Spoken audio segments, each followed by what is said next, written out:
The CEO of Google in the end of last year said that a quarter of new code at Google is generated by AI. And for example, if you talk about startups, in the beginning of the year, there were news that quarter of the startups have code bases that almost entirely AI generated. And of course it's nice because it makes us more productive. We can create more products, software products. But if you think about how LLMs are actually being used, it raises concerns. And specifically, Andrei Karpathy formulated it using the term vibe coding. Specifically, he wrote, I accept all always. I don't read the diffs anymore.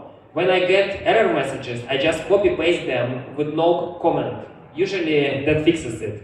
The code grows beyond my usual comprehension. I have to really read through it for a while. Sometimes the LLM cannot fix a bug, so I just walk around or ask random changes until it goes away. So obviously this kind of development style doesn't inspire a lot of trust, because when developers, like when humans write software, they're still kind of accountable for what they write, but we don't know what is being produced by LLMs. There could be arbitrary hallucinations and bugs and vulnerabilities. So let's a little bit analyze how software is usually developed by humans, first of all. So in human development, we have some kind of stakeholder who say that I want to develop some software. And usually there are analysts who formalize this kind of wishes into some more concrete requirements. And there are developers who write the software, maybe there is also testers who write tests, maybe if it's like a safety critical software, there are also some verification engineers who write specifications and then check that software meets the requirements but using this method. So, but if we use vibe coding, actually we sort of don't have any of it. We just have a person who wants some software and requirements represented as a prompt, and then we just get the software. And so basically a lot of the steps that are actually present in terms of quality assurance are by default missing. And specifically, the important parts here is how do we know that the prompts that user write actually capture precisely what they actually want? Because there could be a lot of misunderstanding and ambiguities and so on. And the second is, how do we know that what LLM produces is actually what the requirements specify? So this is what our group is working on. So we have two recent works. SpecFix is about clarifying requirements, and core prompt that I'm going to present now is about checking that software meets the informal requirements specified in natural language. Okay, so let's now discuss why is it at all a problem. So LLMs are very smart. They are good in generating code, but surprisingly, they are quite weak in checking whether code does what it's supposed to do. For example, here we have a simple requirement. Given an integer list, the task is to find the maximum product of any sublist. And there is an implementation. So this implementation is almost correct, except that there is a subtle bug. There is a wrong indentation of this highlighted block. So actually it's supposed to be executed inside the loop, but it's executed outside the loop. And because of that, it computes a wrong value. So even though the bug is very trivial, surprisingly, a lot of LLMs cannot tell you that actually this is wrong. So if you ask, for example, Chinwen 2.572b, which is a very powerful model, it tells you that this code appears correct and efficiently handle the requirements, even though it's clearly incorrect and it's not too difficult to identify it. So basically, even though LLMs are good in generation, they are not good in reasoning about code. So what can we do about it? So our idea is that we should draw inspiration from formal reasoning and try to teach LLMs to reason just like how we reason in verification, for example. So in specific, what we found is that if we annotate programs with descriptions of computed program states, so basically what is being computed, what are variables and like at each location of the program, then the accuracy of correctness classification significantly increases. For example, here there is an annotation that says like what is the computed state in this problem of the program, and after that the same model consistently tells you yes there is an error because there is a variable that is not updated inside the loop. So the question is that how to get these annotations, and for that we build our technique on top of classical formal reasoning on Hoare logic. So basically, in Hoare logic we have pre and post conditions, and we say that post condition holds in any state reachable by executing the code if it terminates from any state that satisfies precondition. And there is a strongest post condition calculus. It's a simple algorithm suggested by Dijkstra to automate verification using Hoare logic by propagating preconditions forward and computing the resulting postcondition. And more specifically, we generalize it so that it works in natural language. We have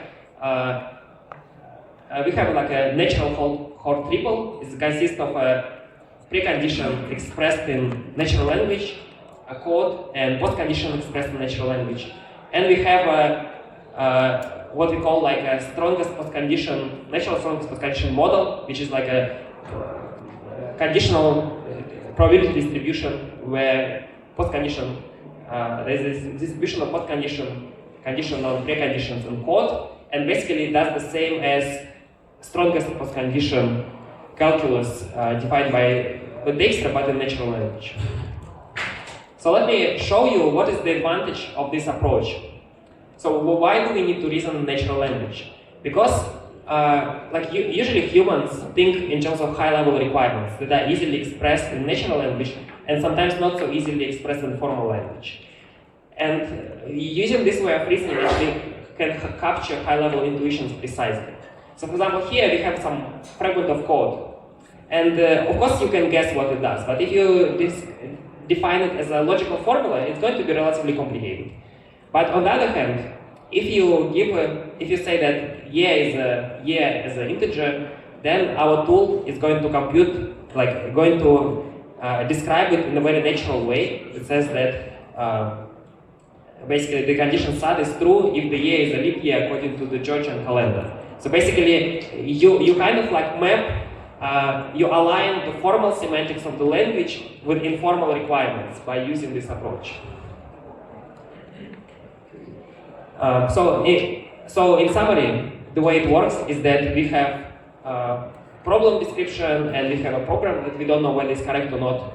We extract precondition from the problem description, we compute natural strongest postconditions, and use them as a program annotations to classify the correctness of the code with respect to natural language requirements.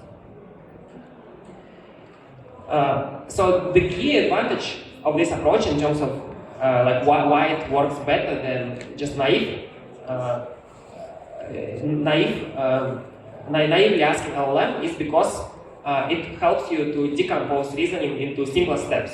Just like chain of thought, it's a standard technique to decompose reasoning in natural language. But how to do it for programs is not very clear because you have to reason about program semantics. So using this framework, you can decompose reasoning and make it step by step so that you can analyze individual fragments of the program and then combine your reasoning about the whole program. From here we have a program that eats two inputs like x and y, and we have a precondition that says the standard input contains two inputs, the user age and the weight. So then after we propagate precondition through this statement, it will tell you that variable x now contains the user age and stdin contains one input, and then after that you propagate it to the second statement. Now it says that the variable x contains the user age and the variable y contains the user weight. So basically this way you can split complex reasoning into simpler steps. So it's a way to structure a chain of thought. So obviously you may ask a question, so how about loops. Loops is a major problem in program verification. Basically, most of the techniques in program verifications are some kind of workarounds for handling loops. So here we also found that LLMs not very good in reasoning about loops, but we can adopt ideas from program verification to make them reason about loops more efficiently. So more specifically, like here we have some precondition, we have some loop, like a for loop. And if we ask LLM to predict, given this description of the state, what's going to compute, it gives you like incorrect output. It basically doesn't understand what the loop actually computes. So what we do, we are inspired by K-induction principle that is used in model checking. Specifically, we unroll the loop several times, like 3 times in this example. And so here it's only the body of the loop is shown. And then we propagate our preconditions through each iterations individually. And then when we have these individual like pre and post conditions for individual iterations, we use them as few short examples to propagate information through the entire loop. And the interesting part is that when you don't have enough information, like for 1-2 iterations, LLM cannot predict the correct state, but after like 3 iterations, it tells you precisely what the loops computes. So this is also interesting that we can adapt basically like a formal reasoning in the form of to improve informal reasoning. So let's now talk a little bit about our results. So in order to evaluate this approach, we wanted to have complex programs where LLM doesn't fully understand like when they're correct or not. So we collected 600 problems from programming competition website, and these are real submissions by real people, and around half of them were correct and half incorrect. So this basically allows us to evaluate how precise LLMs are in classifying correctness with respect to problem descriptions. And the main evaluation metric that we used is the matrix correlation coefficient, basically kind of like a balanced measure that check classification quality as like a single value. And of course, apart from just asking LLM naively, you can ask like a natural question arises: why do we need reasoning? Maybe we can just use some software engineering method, like generating tests, and just for the same requirements we generate software, we generate tests, and check whether software passes the test. So this was also one of our baseline. Specifically, we adapted approach used by agent coder. And here is our main results. So vanilla approach is one that directly prompts LLM and asks whether the program is correct or not. So then zero-shot chain of thought is basically just ask LLM to think step by step about program and say whether it does what it is supposed to do or not. The tester is the one that generates tests, run the test and check whether program passes the tests. And then 2 of our configurations, like hor prompt is the one that implements the approach that I just presented. And hor prompt no unroll is the approach that does all the same but doesn't do loop unrolling. So it's like try to summarize whole loop in a single iteration. So as you can see, first of all approaches improve performance compared to just naively asking LLM. But hor prompt gives the best improvement in terms of like precision. But also an interesting part is that, for example, tester, it improves results for small models, but for bigger models, actually, it kind of make it worse. And when we try to understand why it is so, it's because it's know that when LLM generates tests, it's actually very hard for LLM to predict what should be the expected output for complicated requirements. And this basically shows that test generation is not like a silver bullet for quality. But on the other hand, our approach consistently improves performance across all models that we tried. So in summary, I presented a way how to structure informal LLM-based reasoning using ideas from formal verification, which helps to classify program correctness and potentially will improve the quality of software generated by LLMs. Thank you for your attention, and please let me know if you have any questions.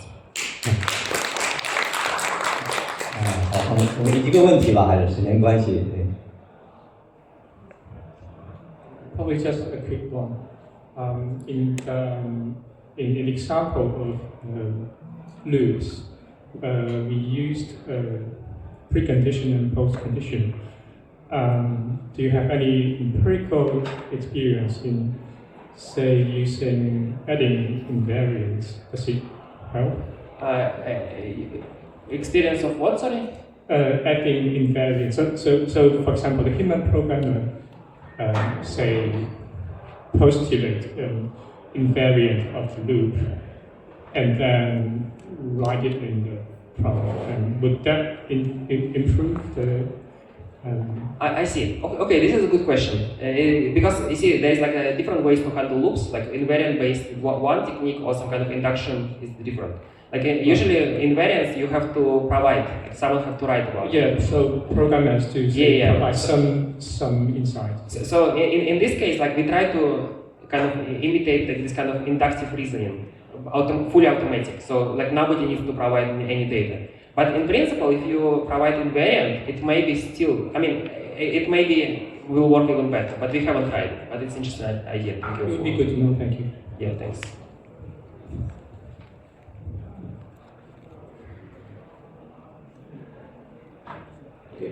Thank you very much.